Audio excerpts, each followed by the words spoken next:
My newly hired coworker is the owner's daughter and thinks I'm not pretty enough to deserve the help I receive at work. I'm handicapped and missing both my legs. Posted by you/Park Downtown 3937. Throwaway because my brother thinks I'm the jerk here, and I don't need him chiming in. I'm not asking if I am. I, 25F, work in an office. The front of the office is for client parking only, so it doesn't get overcrowded.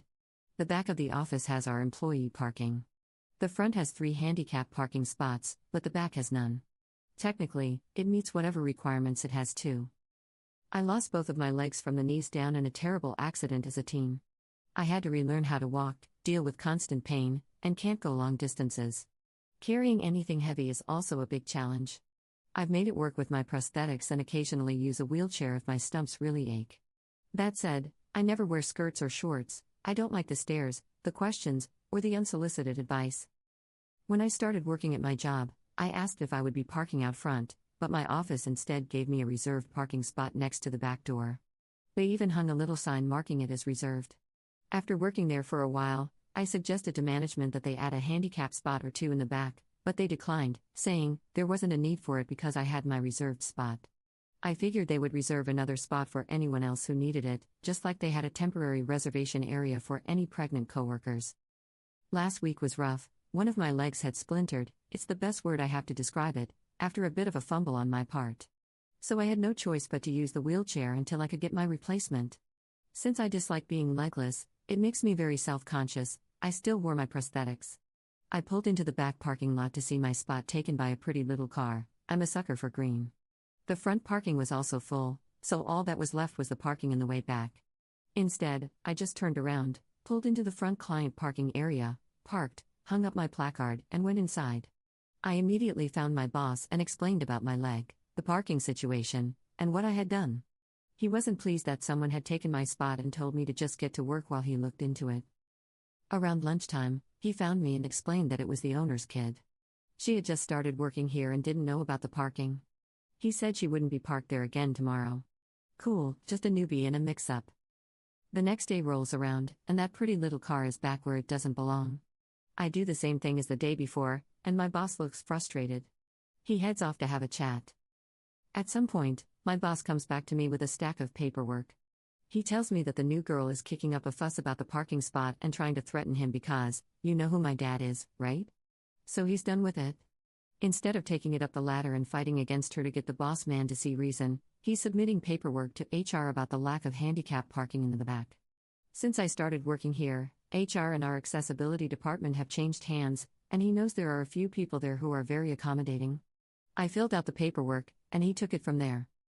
For the rest of the week, I had to park in the front, and everyone was getting annoyed with it for one reason or another, either complaining about special treatment for me or getting angry at the new girl for kicking out someone who actually needed the parking spot. A lot of people started giving her the cold shoulder, and she couldn't understand why. More people have been checking on me and offering to help carry things. She saw this and decided that I'm not pretty enough for that kind of attention and that I'm unprofessional. This morning, I checked the back again, and her little car was parked all the way in the back. In my old reserved spot, there's now a bright and shiny handicap sign. I rolled in to hear her loudly complaining to the front-end staff, demanding they set a time for her to meet with her daddy today because she can't be bothered to walk across a parking lot on perfectly healthy legs, judging by her skirt and heels. I would trade our legs in an instant so she could keep the damn parking spot. Sorry, I guess I needed to vent a little. And I'm worried about what she might say to her daddy and how it will affect me. Relevant comments. Commenter.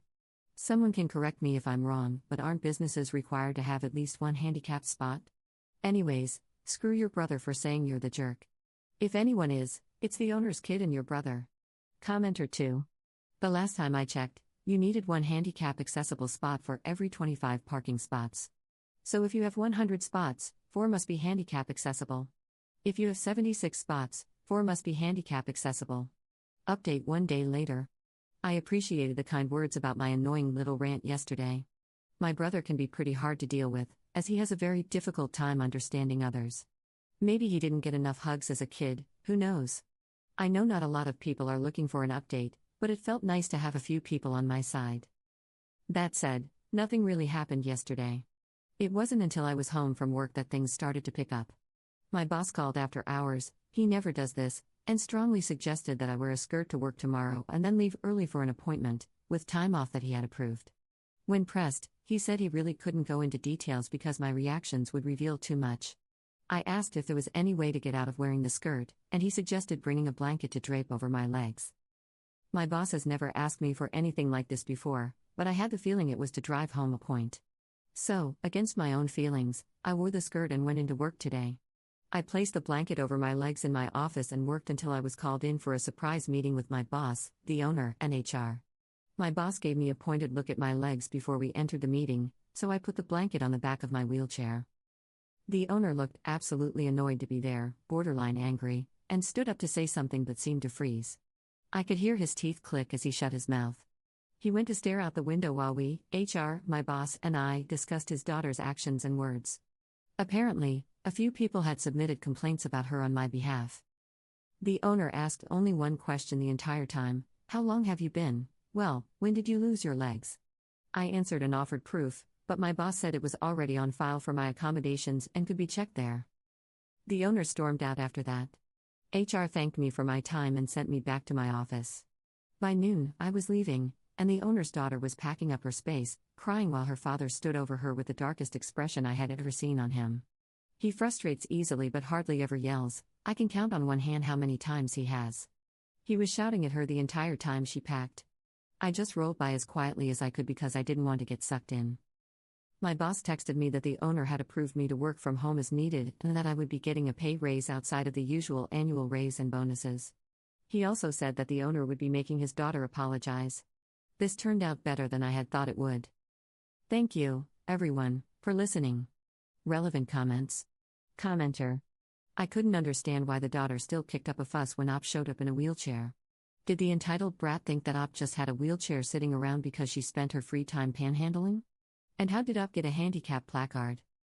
Apparently, the brat thought Op was faking it until she proved she'd lost her legs. I hope the brat finally learned a lesson. Commenter 2.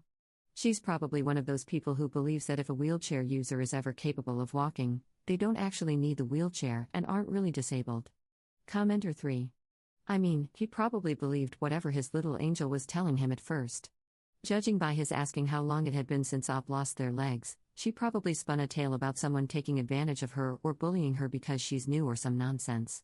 He even put his neck on the line a bit with that meeting. Once he realized how close he was to making a serious mistake because his daughter was a spoiled brat, he handled it. Maybe a little overboard since he was yelling in the office, but that could very well be the first tough parenting she's ever received. Honestly, massive win for Op to have coworkers supporting and standing up for her, even against the big boss's daughter.